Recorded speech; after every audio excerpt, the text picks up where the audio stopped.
وأقيموا الصلاة وآتوا الزكاة وأطيعوا الرسول لعلكم ترحمون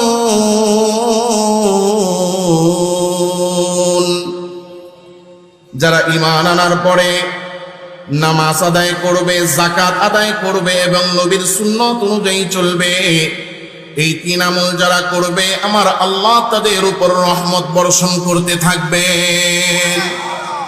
রহমত বর্ষণ দুনিয়া থেকেই শুরু হয়ে যাবে, আখিরাতের পুরস্কার তো বাকি আছে। কিন্তু আমার আল্লাহ যারা ঈমানদার হওয়ার পরে নামাজি হবে, যাকাত আদায় করবে আর নবীর সুন্নাত অনুযায়ী জীবন চালাবে, আল্লাহ তাআলা ওই যাকাত আদায়কারীদের উপরে দুনিয়ার মধ্যেই রহমত বর্ষণ শুরু করবেন। এক নাম্বার, আমার আল্লাহ তাদের জন্য রিজিকের দরজাগুলোকে উন্মুক্ত করে দিবেন। মালিক কোরআনে কারীমের মধ্যে বলেন, কুল ইন্না রাব্বী ইয়াবসুতুর রিজকা লিমান ইয়াশাউ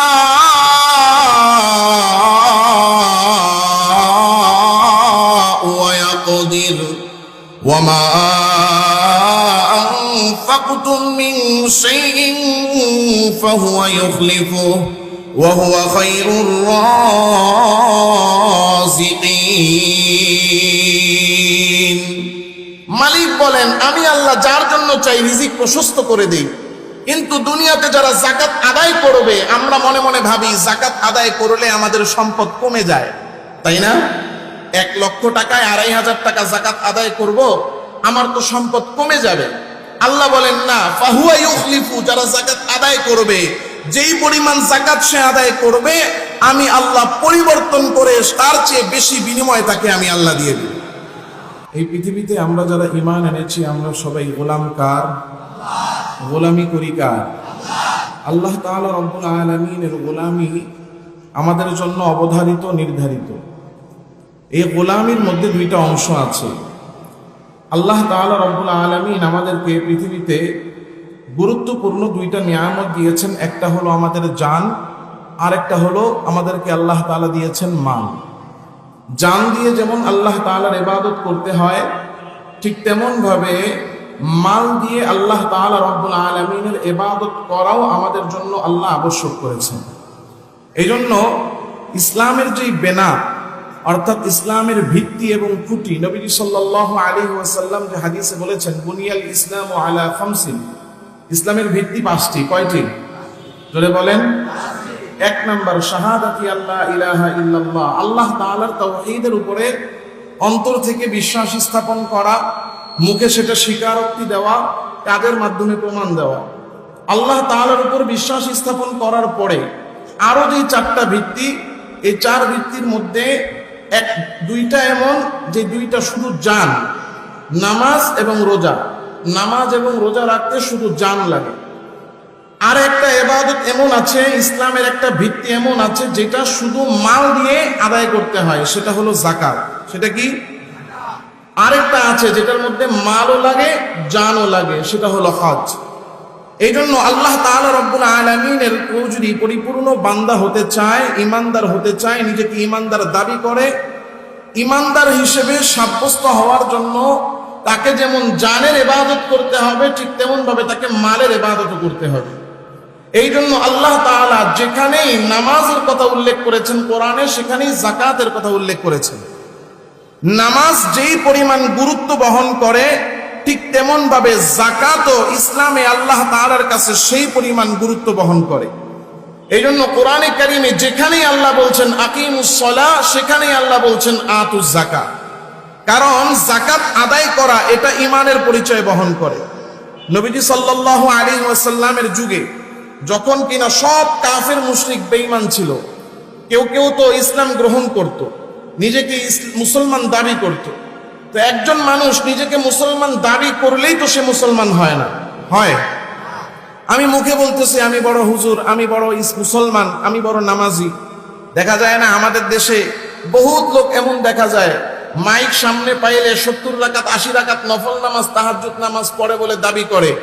আবার হিন্দুদের রঙের হোলির মধ্যেও সবার আগে নাচানাচি শুরু করে। কথা কয় আছে না নাই? এর মানে কি বোঝা যায়? শুধু মুখে দাবি করলেই ঈমানদার হওয়া যায় না, কাজেও প্রমাণ দিতে হয়। আল্লাহ তাআলা রব্বুল আলামিন, কোন ব্যক্তি ইমানদার এটার প্রমাণ কি? কেউ দাবি করলে এক নাম্বার তো আল্লাহ তাআলা ভালো জানেন, দুই নাম্বার তার কর্মের মাধ্যমে প্রমাণিত হবে সে কি আসলে ইমানদার না বেঈমান। আল্লাহ তাআলা রব্বুল আলামিন একটা মানুষকে পরিমাপ করার স্কেল দিচ্ছেন যে সে ইমানদার কিনা, ইমানদার দাবি করছে আসলে ইমানদার কিনা। স্কেলটা কি?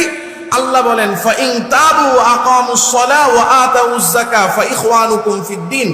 কোন ব্যক্তি কুফরিতে ছিল, শিরিকে ছিল, গুনাহে ছিল, বেঈমানিতে ছিল, আল্লাহর নাফরমানিতে ছিল, এখন সে দাবি করতেছে আমি তওবা করেছি, আমি ইমানদার হয়ে গেছি, মুসলমান হয়ে গেছি। এই দাবি যদি কেউ করে তাহলে দেখো তারা দুইটা আমল করে কিনা। কয়টা আমল? জোরে বলেন। এক নম্বরে দেখবা দৈহিক ইবাদত করে কিনা, সেটা হলো নামাজ, সে নামাজ পড়ছে কিনা।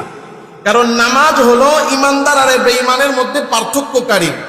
কেমন পার্থক্যকারী? ইমানদার নামাজ পড়ে, বেঈমান নামাজ পড়ে। জোরে বলেন। প্রথমে দেখবা সে নামাজি কিনা। যদি নামাজি হয় তাহলে বুঝবা যে সে প্রথম ধাপে উত্তীর্ণ। দ্বিতীয়তে দেখবা আতুজ যাকাহ, সে যাকাত দেয় কিনা। যদি নামাজও পড়ে, যাকাতও আদায় করে, তাহলে বুঝবা ইখওয়ানুকুম ফিদ্দিন, সে তোমাদের ইমানদার মুসলমান ভাই। কিন্তু নামাজ পড়েও যদি যাকাত আদায় না করে বোঝা যাবে এখনো ইমানদার হতে পারে। এই জন্য আল্লাহ তাআলা ইমানদার চিনার মাধ্যম দিয়েছেন যে নামাজিও হইতে হবে, যাকাত আদায়কারীও হতে হবে। এই জন্য যাকাত হলো ইসলামের একটা রুকন, ভিত্তি। যার জীবনে যাকাত ফরজ হওয়ার পরেও যাকাত আদায় করে না, যাকাত আদায় করতে অস্বীকার করে, তার জিন্দেগির মধ্যে ইসলামের বেনা নাই, ভিত্তি নাই, এর মানে সে পরিপূর্ণ মুসলমানই হতে পারে না। এই জন্য আল্লাহ তাআলা যাকাতকে প্রত্যেক সামর্থ্যবানের জন্য ফরজ করে দিয়েছে। যারা ঈমান আনার পরে নামাজ পড়বে এবং যাকাত আদায় করবে, আল্লাহ তাআলা রব্বুল আলামিন বলেন ওয়াকিমুস সালাতা ওয়া আতুজ যাকাতা ওয়া আতিউর রাসূল লাআল্লাকুম তুরহামুন। যারা ঈমান আনার পরে নামাজ আদায় করবে, যাকাত আদায় করবে এবং নবীর সুন্নাত অনুযায়ী চলবে, এই তিন আমল যারা করবে আমার আল্লাহ তাদের উপর রহমত বর্ষণ করতে থাকবেন। রহমত বর্ষণ দুনিয়া থেকেই শুরু হয়ে যাবে, আখিরাতের পুরস্কার তো বাকি আছে।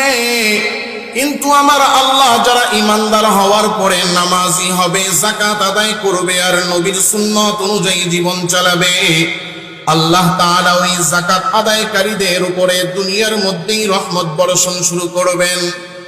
এক নাম্বার আমার আল্লাহ তাদের জন্য রিজিকের দরজাগুলোকে উন্মুক্ত করে দিবেন। মালিক কোরআনে কারীমের মধ্যে বলেন কুল ইন্না রাব্বী ইয়াবসুতুর রিজকা লিমান ইয়াশাউ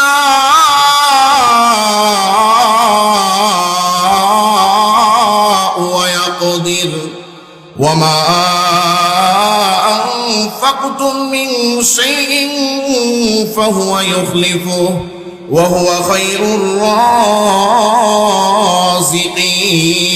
الرازقين। মালিক বলেন আমি আল্লাহ যার জন্য চাই রিজিক প্রশস্ত করে দেই। কিন্তু দুনিয়াতে যারা যাকাত আদায় করবে, আমরা মনে মনে ভাবি যাকাত আদায় করলে আমাদের সম্পদ কমে যায়, তাই না? 1 লক্ষ টাকায় 2,500 টাকা যাকাত আদায় করব, আমার তো সম্পদ কমে যাবে। আল্লাহ বলেন না, ফাহুয়া ইউখলিফু, যারা যাকাত আদায় করবে, যেই পরিমাণ যাকাত সে আদায় করবে আমি আল্লাহ পরিবর্তন করে তার চেয়ে বেশি বিনিময় তাকে আমি আল্লাহ দিয়ে দেব। যাকাত আদায়ের সবচেয়ে বড় রহমত হলো আমার সম্পদটা পবিত্র হয়ে যায়। সম্পদ কি হয়? পবিত্র হয়ে যায়। আমরা যতই দাবি করি আমি হালাল কামাই করি, কিন্তু যত দাবি করি আমাদের জীবনে ভুল ত্রুটি আছে না নাই? আমি হালাল উপার্জন করছি, এরপরও ভুল ত্রুটি যদি হয়ে যায়, যাকাত আদায়ের মাধ্যমে সব মাফ করে আমার সম্পদকে পবিত্র করে দিবেন কে? দেখেন আমাদের দেশে একটা কথা আছে, বিশেষ করে এক শ্রেণীর লোক যাদের শরীরে হুজুর করে নিয়ে চুলকানি বেশি, এমন চুলকানিওয়ালা রোগী আছে না নাই? দেখবেন হুজুরে আস্তে আস্তে রাস্তা দিয়ে হাইটা যায়, কয় কি ও হুজুর কার বাড়িতে দাওয়াত খাইছেন, এমন খাওয়া খাইছেন খাওয়ার সঙ্গে হাঁটতেও পারেন না, খোসা মারেন না, আছে না নাই? আবার হুজুর একটু তাড়াতাড়ি হাইটা যায়, কারণ কি হুজুর এত দৌড়ে কই যান, দাওয়াত কয়টা রাখছেন আজকে? কথা কয় না? এমন কিছু চুলকানি রোগী আছে, হুজুর করে খোসা মাইরা মাইরা কয় হুজুর যাকাত খায়, ফিতরা খায়। খোসা মাইরা কইন না, আছে না নাই? কথা কয় না, আছে নাই? আরে এরা বুঝেই না আল্লাহ তাআলা যাকাতের যে কনসেপ্ট আমাদেরকে দিয়েছেন, মূলত যে যাকাত গ্রহণ করছে সে যাকাত খায় না, যে যাকাত অনাদায় করে সে মূলত যাকাত খাচ্ছে। বুঝেন না এই বিষয়টা? যাকাত কতক্ষণ পর্যন্ত একটা সম্পদ, যাকাত কতক্ষণ পর্যন্ত? এই একটা কথা মনে রাখবেন, যাকাত যারা গ্রহণ করে তারা যাকাত খায় না, যারা যাকাত আদায় করে না তারা যাকাত খায়। কিভাবে? আপনার সম্পদ আছে 1 লক্ষ টাকা। কত টাকা? 1 লক্ষ টাকার 40 ভাগের 1 ভাগ যাকাত। কয় হাজার? কথা বলে না? এই যে 2500 টাকা, এই টাকাটা ততক্ষণ পর্যন্ত যাকাত যতক্ষণ পর্যন্ত এটা আপনার মালিকানায় আছে, কারণ আপনার মালের উপর যাকাত ফরজ হয়েছে। আপনি যখন যাকাতটা আদায় করলেন, আপনার হাতে থাকা পর্যন্ত এটা যাকাতের মাল। আপনার হাত থেকে যখন এটা আলাদা হয়ে মালিকানা পরিবর্তন হয়ে গেল, আমার হাতে এটা যাকাত, মালিকানা পরিবর্তন হয়ে যে গ্রহণ করলো গ্রহীতার হাতে চলে গেছে, এখন কি আর আমি যাকাতদাতার মালিকানা এটা আছে? এর মানে আমার হাত থেকে এটা গেছে, এর মানে এটা আর যাকাতের মাল নাই। যাকাতের মাল ততক্ষণ যতক্ষণ আমার কাছে আছে, হাত পরিবর্তন হয়েছে, এটা আর যাকাতের মাল নাই। এখন যিনি খাচ্ছেন তিনি তার নিজের সম্পদ খাচ্ছেন, তিনি যাকাত খাচ্ছেন না। যাকাত খায় কে? আমার 1 লক্ষ টাকার মধ্যে 2500 টাকা যাকাত আমি আদায় করি না, যতক্ষণ পর্যন্ত আদায় না করলাম ওই যে 2500 টাকা যাকাত ওই 1 লাখের মধ্যে ঘুরে ফিরে আসে না নাই? তাইলে আমি যাকাত আদায় না করে এই যে এই টাকাটা ঘুরে ফিরে খাচ্ছি আর ব্যবহার করছি, মূলত যে যাকাত গ্রহণ করে সে খায় না, যাকাত যে আদায় করে না সেই সবচেয়ে বড় যাকাত ভক্ষণকারী। এজন্য যাকাত আদায় করব নিজের সম্পদকে পবিত্র করার জন্য। আল্লাহ কোরআনে এই জন্য বলেছেন, খুয মিন আমওয়ালিহিম সাদাকা তুতাহহিরুহুম ওয়া তুযাক্কিহিম বিহা। নবী যারা সম্পদশালী সামর্থ্যবান তাদের সম্পদ থেকে যাকাত আদায় করেন, যাকাত গ্রহণ করার মাধ্যমে তাদের সম্পদগুলোকে পবিত্র করে দেন। এই জন্য আমরা যারা সম্পদশালী, আমরা যাকাত আদায় না করলে এই অপবিত্র মাল আমি নিজে খাচ্ছি, সন্তানকে খাওয়াচ্ছি, স্ত্রীকে খাওয়াচ্ছি, মা বাবা 14 গোষ্ঠীকে খাওয়াচ্ছি। এই জন্য সম্পদকে পবিত্র করতে হলে যাকাত আদায়ের কোনো বিকল্প নাই। প্রত্যেকেই যাকাত হিসাব করে আদায় করব। আল্লাহ আমাদের সবাইকে যাকাতের গুরুত্ব বুঝার এবং যাকাত আদায়ের তৌফিক দান করেন। আমিন ওয়া আখির দাওয়ানা আলহামদুলিল্লাহি রাব্বিল আলামিন।